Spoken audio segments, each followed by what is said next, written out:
አዲስ አበባ ውስጥ ልብስ የማይገዛበት የማይሸጥበት ቦታ የለም። ሙሉ ከተማውን በአንድ ጥበብ፣ በአንድ ዋጋና በአንድ ትርምስ የሚያገናኝ አንድ ቦታ አለ፣ ሾላ። በዚህ ቦታ ተገኝተን ታዲያ የጂንሶችን፣ የጃኬቶችን፣ የቲሸርቶችን እንዲሁም የሸሚዞችን ዋጋ እንጠይቃለን። ዋጋቸው ምን ያህል ይሆን? አብረን እናያለን። የመጀመሪያ ልብስ ቤታችን ደርሰናል። መጀመሪያ እንግዲህ ከቲሸርቶቹ ነው የምንጀምረው። እነዚህን የመሳሰሉ ቲሸርቶች አሉ ያላቸው። እነዚህ የመሳሰሉ ቲሸርቶች አሉ። ስንት ናቸው እነዚህ ዋጋዎቹ? 1200 ብር። ሁሉም እንደዛው ናቸው። የተለያዩ ከለሮች አሉ ያላቸው። እሺ፣ ከለር አማራጭ አላቸው። ኦኬ። አሁን ይሄኛው ከፍተኛው ዋጋ ነው ወይስ ከዚህ በላይ አለ? ከዚህ በላይ አለ። እስቲ ታሳይኛለሽ? እንደነዚህ ሁሉም ቲሸርቶች እነዚህ 7 አነስተኛ የሚባለው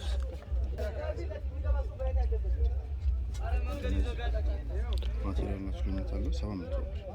እነዚህ 700 ብር። ዝቅተኛው ዋጋ 700 ነው ማለት ከዚህ በታች እንኳን ኦኬ። እስቲ አሁን ደግሞ ወደ ሸሚዞቹ እንግባ።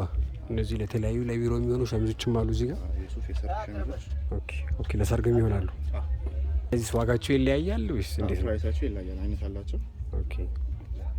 ዝቅተኛው ዋጋ የሚባለው ስንት ነው? 800 ብር አለ። 800 ብር እስከ 2500 አለ። ከፍተኛው 2500።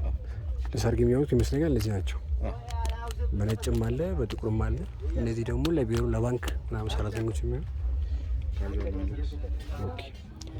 አሁን ደግሞ ወደ ጂንሶቹ እንግባ። ጂንሶቹስ? ጂንስ እንደ ደረጃው ነው። አሁን በእነዚህ 1400 ብር። 1400 አሪፍ የሚባሉ ከፍተኛውን 14 አላቸው። ዲዛይን ያላቸው ባጊዎች አሉ። እነሱ ስንት ናቸው? ባጊ ከ2500 እስከ 3000 ብር። ኦኬ። ልብስ ተራ ስትገቡ መጀመሪያ የሚያጋጥማቸው ነገር የዋጋ ልዩነት ነው። ከአነስተኛ ተነስቶ እስከ ውድ ብራንድ የሚባሉ ልብሶች እዚህ ይገኛሉ። ግን ዋናው ጥበብ መደራደር ላይ ነው። እዚህ ቦታ አለመደራደር ማለት መበላት ነው። ከላይ ሸሚዞች ይታዩኛል። እነዚህ ሸሚዞች በአብዛኛው ወጣቶች የሚያደርጉት አይደል? ስንት ነው የሚባሉት እነሱስ? ከ1200 እስከ 1000 ብር። ከ1200 እስከ 1000 ብር። እዛ አካባቢ ደግሞ የተለያዩ ጃኬቶች ነው ያሉት አይደል? እነዚህ ስንት ነው የሚባሉት?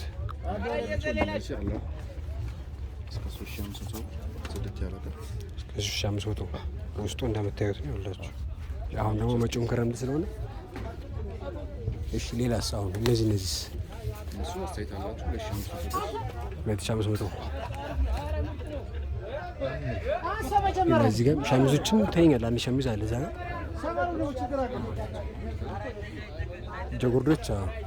እጀጉርዶቹ ስንት ናቸው? እነዚህ የተለያዩ ከለሮች አሉ።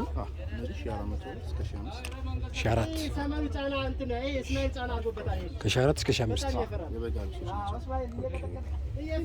ይሄ ድርድር የገበያው ውበት ነው። ነጋዴውም ተጠቃሚውም የሚግባባበት የራሳቸው የሆነ ምስጢራዊ ቋንቋ አላቸው። ሌላም ተሰይ ነገር አለሽ?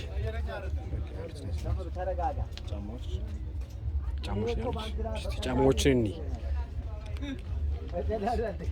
አሁን እነዚህ ስንት ናቸው ይባሉት? 5000 ብር።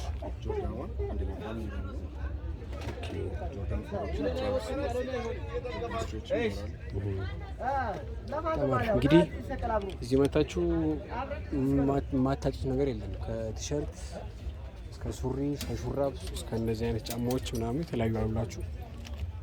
አድራሻ እንግዲህ ሾላ ነው የምትገኙበት። ቴሌግራም ቻናል አላችሁ? ስልክ ቁጥር አላችሁ? ስልክ ቁጥር ሾላ ገበያ ነው ያሉት። 049 ስልክ መንገድ ትችላለሽ? ግድ የለሽ 0963 14 2602። እንግዲህ እዚህ ሾላ ስትመጡ ደውላችሁ ማግኘት ትችላላችሁ። ዴሊቨሪ ገና ደውላችሁም ዴሊቨሪም ትችላላችሁ። ዞር እንላለን። ዋጋዎቹ እንደሰማችሁ ዋጋው የሚቀንስ አይደለም። በነገራችን ላይ በጣም ውድ ናቸው። ከቲሸርት ጀምሮ እስከ ሱሪ እስከ ጫማ ራሱ ያላሰብነውን ጫማ ራሱ አይተናል። እነዚህ ሰዎች በየቀኑ ማለዳ እዚህ የሚቆሙት ኑሮን ለማሸነፍ ብቻ አይደለም፣ ይሄ ቦታ የብዙዎች ህይወት የተቀየረበት፣ ብዙዎች ቤተሰቦቻቸውን የሚያስተምሩበት ትልቅ ተቋም ነው። ይህ ሌላ ገቢዎች እየፈለግን ያለ ነው። ቢያንስ ሁለት ሶስት ሱቅ ብንገባ አሪፍ ነው፣ የተሻለ ነው። ዋጋዎችንም ለማነጻጸር እንዲመቸን። በሌላኛው ሳይድ ደግሞ እየሄድኩኝ ነው ያሉት። አሁን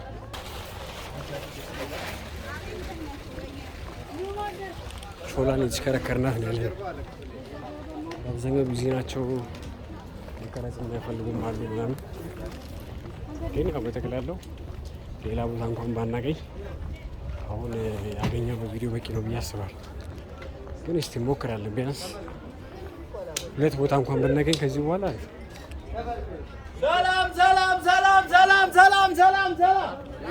በሌላ ቅያስ ገብቼ አሁን ወርቅ መጋረጃዎች ምናምን የሚሸጡበት አካባቢ ያለ።